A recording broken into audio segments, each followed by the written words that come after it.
शायर कहता है कि वो जो ना थे तो कुछ ना था। हमारे रसूल के बारे में कहता है कि वो जो ना थे तो कुछ ना था, वो जो ना हो तो कुछ ना हो। वो जो ना थे तो कुछ ना था, वो जो ना हो तो कुछ ना हो। जान है तो जहान है ना। वो जो ना थे तो कुछ ना था, वो जो ना हो तो कुछ ना हो। जान है वो जहान की, जान है तो जहान। और अपने मौजू की रोशनी में एक शेर कहता हूं जो हर आशिक़े रसूल की जबान पर होना चाहिए कि उन्हें जाना उन्हें माना, उन्हें जाना उन्हें माना, न रखा गैर से काम। उन्हें जाना उन्हें माना, न रखा गैर से काम। लिल्लाहिल हम्द में दुनिया से मुसलमान गया, लिल्लाहिल हम्द में दुनिया से मुसलमान गया। ये जलसा सजाया गया है मुजाहिद मिल्लत के नाम से। मुजाहिद मिल्लत को हमने तो नहीं देखा, या हमसे थोड़े से ऊपर बेंच वाले लोगों ने भी नहीं देखा, लेकिन हमारे दादाओं ने, बड़े दादा ने, ये हमारे चचा कुछ होंगे इनमें से, अपने माथे की निगाहों से देखा है मुजाहिद मिल्लत। ये वो सरजमीन है जिस सरजमीन पर मुजाहिद मिल्लत के कदम पड़े हैं। इस जमीन ने मुजाहिद मिल्लत के कदम को चूमा है। आज उसी की बरकत है कि हम यहां बैठे हुए। ये मुजाहिद मिल्लत के कदम की बरकत। सही कह रहा हूं ना, मुजाहिद मिल्लत यहां आए थे और यहां एक करामत भी दिखाकर जो मशहूर है, पहले उसी को बता दो फिर अपनी बातों पर आऊंगा। मुजाहिद मिल्लत की यहां एक करामत बहुत मशहूर है। जब मुजाहिद मिल्लत यहां हाजिर हुए थे तो मस्जिद बड़ी कच्ची पक्की थी और यहां नदी करीब में है। नदी का सैलाब हर साल आकर मस्जिद को खस्ता हाल बना देता था। कुछ लोगों ने दरखास्त किया, हुजूर ये नदी तो आए दिन आगे बढ़ती जा रही है, हमें अंदेशा है कि कुछ दिनों के बाद ये नदी यहां तक पहुंच जाएगी, जरा कुछ इरशाद फरमा दें, कुछ दुआ फरमा दें। और मुजाहिद मिल्लत ने लब कुशाई फरमाई। मुजाहिद मिल्लत की निगाह नदी की तरफ उठी और ये कहा कि ये नदी तू जहां है वहीं तक ठहर जा। जो बात कल मुजाहिद मिल्लत ने कही थी वो बात आज तक साबित है, नदी वही के वही। नारे तकबीर, नारे रिसालत, करामते मुजाहिदे मिल्लत, नारे तकबीर। अल्लाह, ये मुजाहिद मिल्लत की यही की करामत मैं पहले बयान कर दिया। प्यारे मुसलमान, अल्लाह तबारक व तआला ने हर दौर में उस दौर के हिसाब से शख्सियत को भेजा।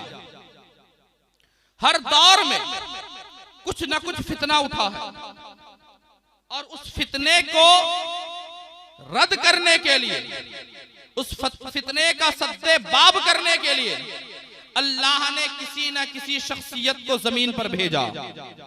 मैं आप लोगों को थोड़ी दूर से लाना चाहता हूं। जब जमीन पर नमरूद का दबदबा बढ़ा तो अल्लाह ने इब्राहिम खलीलुल्लाह को भेजा। जब जमीन पर फिरऔन का जब्र बढ़ा, जुल्म और तशद्दुद बढ़ा, तो फिरऔन को ज़ेर करने के लिए अल्लाह ने मूसा कलीमुल्लाह को भेजा। और जब जमीन पर अरब के मुश्रिकों का जोर बढ़ा तो अल्लाह ने अरब की जमीन पर हमारे नबी को भेजा। और नबी आते ही अरब की जमीन को लाल लजार। ये हमारे नबी का सदका। प्यारे मुसलमान, अल्लाह ने हर दौर में फितने का सद्दे बाब करने के लिए किसी न किसी शख्सियत को जरूर भेजा। आप लोग तारीख का उठाकर मुताला कर लें। कि कहीं ना कहीं आपको यह समझ में आएगा कि कोई दौर ऐसा नहीं गुजरा जिस दौर में कोई फितना ना हो, जिस दौर में जुल्म और बर्बरियत ना हो, जिस दौर में जबर ना किया गया हो। लेकिन उस जुल्म के इंतहा के लिए, उस जुल्म का खात्मा करने के लिए अल्लाह अपने बंदों को जमीन पर भेजता रहा और अल्लाह के बंदे जमीन पर आ आकर जमीन से जुल्म और बर्बरियत को खत्म करते गए। हमारे नबी के जमाने में बहुत ज्यादा जुल्म हुआ। हमारे नबी ने जब इस्लाम की तालीम के लिए, इस्लाम की नशरो इशाअत के लिए अरब की जमीनों का दौरा किया, ताइफ गए तो नबी पर पत्थर भी बरसाए गए। हमारे नबी ने इस्लाम की खातिर अपने सरों पर, पैरों पर पत्थर का जख्म भी बर्दाश्त किया। यह ऐसा जुल्म था जो बयान नहीं कर सकेगा कोई आशिक रसूल। नबी पर सजदे की हालत में कंधे पर नबी के ओझड़ी रखा गया। ऐसा जुल्म नबी ने बर्दाश्त किया है सिर्फ और सिर्फ अपने दीन को फैलाने के लिए, अपने दीन को फैलाने के लिए। क्या जुल्म नहीं किया गया? जिस जमीन में हमारे नबी पैदा हुए थे, मक्का की सरजमीन पर इतना जुल्म बढ़ गया कि अल्लाह की जानिब से हुक्म आया कि ऐ मेरे महबूब, अब मक्के से निकल जाओ और मदीने हिजरत कर जाओ। मदीना जाते वक्त जब नबी मक्के को छोड़ रहे थे तो नबी की आंखों से आंसू आंसू जारी थे और जबान पर यह लफ्ज था कि ऐ मक्का, अगर इनका जुल्म न बढ़ता तो मैं तेरे पास से कभी नहीं जाता। नबी मक्का छोड़कर मदीना आए, लेकिन उसका सिला क्या हुआ कि अल्लाह ने नबी को उसका सिला ये दिया कि नबी जब मक्का से चले थे तो हजरत अबू बकर थे और उनके गुलाम थे, यानी सिर्फ 4 लोगों का सफर था। जब मक्के से मदीना आए थे तो 4 लोगों के साथ में आए थे। फिर वही नबी जब मदीना से मक्का फतह करने के लिए गए थे, मक्के को फतह करने के लिए गए थे, तो किताबों में आता है नबी तन्हा नहीं थे बल्कि नबी के पीछे 1 लाख सहाबा कराम की जमात, 1 लाख सहाबा कराम की जमात थी। जब फतेह मक्का कितने दिन में हुआ था? नबी हिजरत किए, हिजरत के बाद 8 साल में फतेह मक्का हुआ। 8वीं हिजरी में 8 साल में अल्लाह ने इतनी ताकत दी इस्लाम को कि जब नबी मक्का से चले थे 4 लोग थे, लेकिन 8 साल के बाद इस्लाम इतना फैला कि फिर दोबारा नबी मक्के में जा रहे तो लाखों की तादाद के साथ में जा रहे हैं। ये अल्लाह तबारक व तआला हर जमाने में जुल्म और बर्बरियत को खत्म करने के लिए किसी न किसी जात को भेजा। मक्के की सरजमीन पर क्या जुल्म नहीं होता? छोटी छोटी बच्चियों को जिंदा दरगोर किया जाता है। अगर किसी के घर में लड़की पैदा हो जाए तो मनहूस समझा जाता था और उस लड़की को जमीन में जिंदा दफन करना फख्र समझा जाता। यानी अपने आप को फख्र जताते थे कि हमने एक बच्ची को जमीन में जिंदा दरगोर कर दिया। अरब का ये हाल था। बेवा से कोई शादी करना नहीं चाहता। अगर किसी का शौहर मर जाए या किसी का शौहर तलाक दे दे तो उस औरत से लोग दूरी इख्तियार कर लेते थे। अगर किसी का बाप मर गया, कोई बच्चा यतीम हो गया, तो उस यतीम पर ऐसा जुल्म होता था कि उसके जायदाद पर कब्जा कर लिया जाता था। ऐसे ऐसे जुल्म थे। हद तो ये था कि जिस खाने काबा को अल्लाह का घर कहा जाता है, उस खाने काबा में 360 बुतों को रखकर पूजा किया जाता। ये बहुत बड़ा जुल्म था। इस जुल्म को खत्म करने के लिए अल्लाह ने रबीउल अव्वल की 12वीं तारीख को हमारे नबी को मक्के में भेजा। किसी शायर ने क्या ही खूब कहा था ना कि जहां तारीख था जुल्मत कदा था, सख्त काला था। जहां तारीख था जुल्मत कदा था, सख्त काला था। कोई पर्दे से क्या निकला के घर घर में उजाला था। कोई पर्दे से क्या निकला कि घर घर में उजाला था। ये हमारे नबी ने अरब की सरजमीन का जुल्म को खत्म किया। इसी तरह अल्लाह तबारक व तआला ने हर दौर में जुल्म के खात्मा के लिए किसी न किसी को भेजा। सारे की बातों तो नहीं, बात इस मुख्तसर से वक्त में नहीं कर सकते। बस मैं अपने टॉपिक पे आना चाहता हूं, क्योंकि ये जलसा मुजाहिदे मिल्लत के नाम से मनाया जाए। कुछ मुजाहिदे मिल्लत पर रोशनी डालूंगा इंशाअल्लाह। अल्लाह तबारक व तआला जब यजीद का जुल्म बढ़ा, यजीद जब बादशाह बना तो उसने जब्र के जरिए डराकर खिलाफत हासिल करना चाहा। हजरत इमाम हुसैन की बैअत लेना चाहा, लेकिन उसके नतीजे में हुआ क्या? इमाम हुसैन ने उस जुल्म का जवाब देने के लिए करबला पहुंच गए। उस जुल्म का क्यों? यजीद ये भी तो कलमा पढ़ता था, यजीद भी तो मुसलमान कहलाता था और सहाबी का बेटा था। ऐसे वैसे सहाबी नहीं, अमीर मुआविया की जात बहुत बड़ी जात है। और अमीर मुआविया है कौन? हमारे नबी पर जो वही नाजिल होती थी, अल्लाह के फरिश्ते लेकर आते थे, नबी की बारगाह में बैठकर उस वही को लिखा करते थे। ऐसे सहाबी है अमीर मुआविया। और अमीर मुआविया रिश्ते में नबी के साले लगेंगे। हजरत अमीर मुआविया उनका बेटा था यजीद, लेकिन उसकी तबीयत में ये जुल्म और बर्बरियत छाया हुआ था। यजीद जालिम था, जाबिर था, गुनहगार था, लेकिन इसके जुल्म को खत्म करने के लिए तने तन्हा इमाम हुसैन खड़े हो गए। बहुत से सहाबा उस वक्त मौजूद थे और मुसलमान मौजूद थे, लेकिन इमाम हुसैन ही करबला क्यों गए? इमाम हुसैन ही करबला क्यों गए? और भी तो सहाबा थे। हजरत अब्दुल्ला इब्ने उमर भी थे, सिद्दीक अकबर के बेटे अब्दुर्रहमान भी थे, दीगर सहाबा के बेटे मौजूद थे, लेकिन इमाम हुसैन ही करबला क्यों गए? एक सवाल पैदा हो। तो प्यारे मुसलमानों, जब जहन को आप दौड़ाएंगे तो मैंने जो जुमला कहा है कि हर दौर में उठते हैं यजीदी फितने और हर दौर में शब्बीर जन्म लेते हैं। हर दौर में उठते हैं यजीदी फितने और हर दौर में शब्बीर जन्म लेते हैं। तो इमाम हुसैन ने ये बेड़ा उठाया कि शरीयत मेरे नाना के घर की है, मेरे नाना के दीन है, मेरे नाना के दीन पर अगर कोई हमला करना चाहेगा तो अली का शहर कभी खामोश नहीं रहेगा।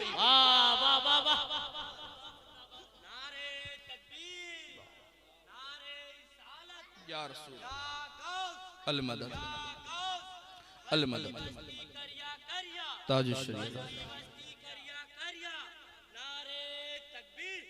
इमाम हुसैन ने करबला में अपने सर को कटाया। वहां पर जीत बज़ाहिर तो यजीद के लश्कर की हुई थी, लेकिन आज तक क्या यजीद का नाम बाकी है? नहीं। जिसका नाम बाकी है जीत उसी की हुई। आज तक इमाम हुसैन का नाम बाकी है। हालांकि करबला में तो हुसैन ने तो गर्दन कटाई थी, अपने खानदान को लुटाया था, लेकिन इतने जुल्म के बावजूद आज तक इमाम हुसैन का नाम जिंदा क्यों है? इसलिए कि इमाम हुसैन ने दीन की खातिर, नबी की शरीयत की खातिर अपनी गर्दन को कटाया था, अपनी गर्दन को कटाया था। और कुरान की आयत बताती है, वला तक़ूलू लिमन युक़तलु फी सबीलिल्लाहि अमवात। जो अल्लाह के रास्ते में शहीद कर दिए गए उन्हें मुर्दा मत कहो, बल अहया, बल्कि वो जिंदा है।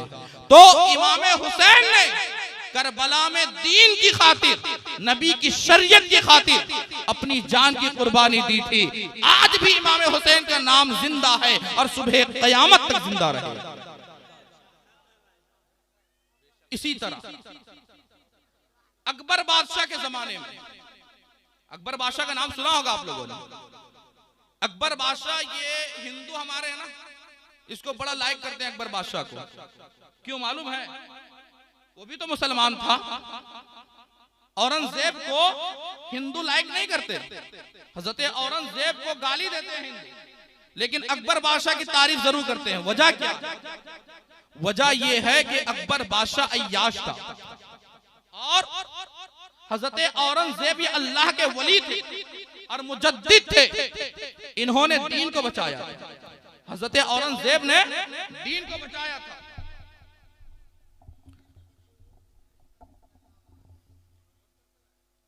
पढ़े दरूद पाक अल्लाहुम्मा सल्ली सय्यदिना शफीइना नबीना हबीबिना व मौलाना मुहम्मद मुबारक वसल्लम सल्लु अलैहि सल्लतु व सलामन अलैका या रसूल अल्लाह सल्लल्लाहु तआला अलैहि वसल्लम। तवज्जो मेरी तरफ रखें, मैं जहन को लाना कहां चाह रहा हूं, अभी तक मेरी बात मुकम्मल नहीं हुई है, आप जहन को मेरी तरफ रखें। अकबर बादशाह को हिंदू लायक करते हैं, उसकी वजह यह है कि ये अकबर बादशाह अपने दरबार में हर मजहब को लेकर चला था, हर मजहब को मिला लिया था। और अकबर बादशाह के जमाने में कुछ मौलवी हजरात जो दौलत खोर थे, दौलत के नशे में ईमान का सौदा किया, उन्होंने अकबर बादशाह को एक प्लान दिया, एक दिमाग दिया, आइडिया दिया कि बादशाह सलामत, कोई भी दीन 1000 साल से ऊपर नहीं जाता है। सुनेंगे, तारीख की बात बता रहा हूं। कोई भी दीन 1000 साल के ऊपर नहीं गया। 1000 साल के बाद हर दीन में कुछ ना कुछ चेंजिंग हुई है, बदलाव हुआ है। तो आज इस दीन को 1000 मुकम्मल हो चुका है, इसीलिए अब जरूरी है इस दीन में भी बदलाव हो जाए। लेकिन उसे मालूम नहीं था उन लोगों को नबी की शरीयत ये कयामत तक के लिए आई है। हमारे नबी ये आखिरी नबी है, दूसरा कोई नबी नहीं आ सकता, कयामत तक कोई नबी नहीं आ सकता। नबी के ऊपर, हमारे नबी के ऊपर अल्लाह ने नबुव्वत को खत्म कर दिया है, अब कयामत तक कोई नबी नहीं आ सकता। तो इस कुछ उलमा के, उस जमाने के उलमा सू, इनकी प्लानिंग पर अकबर बादशाह ने एक दीन कायम किया, जिस दीन का नाम रखा दीने इलाही, दीने इलाही। और उसमें मालूम है अकबर बादशाह मूर्ति का पूजा भी करता था और नमाज भी पढ़ता था, हिंदुओं के रस्मों रिवाज में शरीक भी होता था और यहूदो नसारा के रस्मों रिवाज को भी अपनाता। यानी हर दीन को मुकम्मल तौर पर मिक्स कर दिया था, और मिक्स करने के बाद उसने अपने दीन का नाम रखा था दीने इलाही, दीने इलाही नाम रखा था। ये बहुत बड़ा जुल्म है कि नहीं है? दीन पर बहुत बड़ा जुल्म है। हमारे नबी की शरीयत कयामत तक के लिए आई है, न नबी की शरीयत बदल सकती है, न कुरान बदल सकता है, न नबी का फरमान बदल सकता है, और ना ही हमारे नबी के फरमान के मुताबिक रहमान की कोई बात झूठी हो सकती। तो अकबर बादशाह ने जुल्म के जरिया लोगों पर दबाव डाला कि मेरे दीन को मानो, मेरे दीन पर चलो, जैसा मैं कानून बनाता हूं उसी कानून पर अमल करो। बहुत सारे जगहों में इख्तिलाफ हुआ कि अकबर बादशाह ने ऐसा क्यों किया, लेकिन किसी के अंदर हिम्मत नहीं हो रही थी इतने बड़े बादशाह का जवाब देने की, क्योंकि पावरफुल बादशाह था अकबर, लाखों की तादाद में उसके लश्कर थे, कोई जवाब देने के लिए तैयार नहीं हुआ। एक मर्दे मुजाहिद उठ खड़ा हुआ, एक मर्दे मुजाहिद पंजाब की सरजमीन से, सरहिंद की सरजमीन से, जो पंजाब में पड़ता है, वो खड़े हुए, जिनका नाम है शेख अहमद सरहिंदी, जिनको मुजद्दिद अल-फिसानी कहा जाता है। हजरत मुजद्दिद अल-फिसानी ये सब पंजाब की सरजमीन से खड़े हो गए और उन्होंने कहा अकबर बादशाह नबी की शरीयत के साथ छेड़खानी करते हो, तुम्हें शर्म नहीं आती है? अपने आप को मुसलमान कहकर नबी की शरीयत के साथ में खिलवाड़ कर रहे हो। अकबर बादशाह तुम्हारा हश्र बुरा होगा। मुजद्दिद पाक ने अलम उठाया और उस वक्त के अकबर बादशाह जैसे पावरफुल बादशाह का ऐसा जवाब दिया था, ऐसा जवाब दिया था कि अकबर की सारी हुकूमत खत्म कर दी।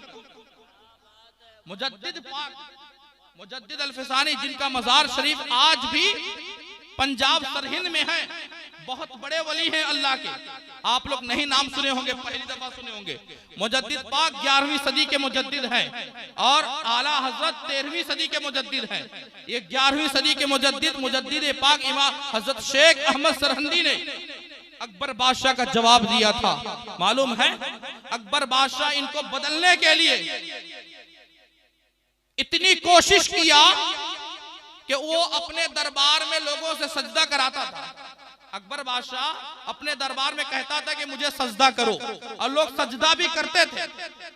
मुजद्दिद पाक पर इतना जुल्म करना चाहा कि मुजद्दिद पाक के सर को अपने दरबार में झुकाना चाहा। मुजद्दिद पाक तो अल्लाह के बहुत बड़े वली थे ना, बहुत बड़े वली थे। इसका अंदाजा इस बात से लगा सकते हैं, मुजद्दिद पाक के बेटे का नाम है ख्वाजा मासूम। ख्वाजा मासूम जब इंतकाल किए तो उनके जनाजे में इतने फरिश्ते आए थे कि जमीन पर कदम रखने की जगह नहीं। जब उनके बेटे के जनाजे का ये आलम है तो मुजद्दिद पाक के जनाजे का क्या आलम है?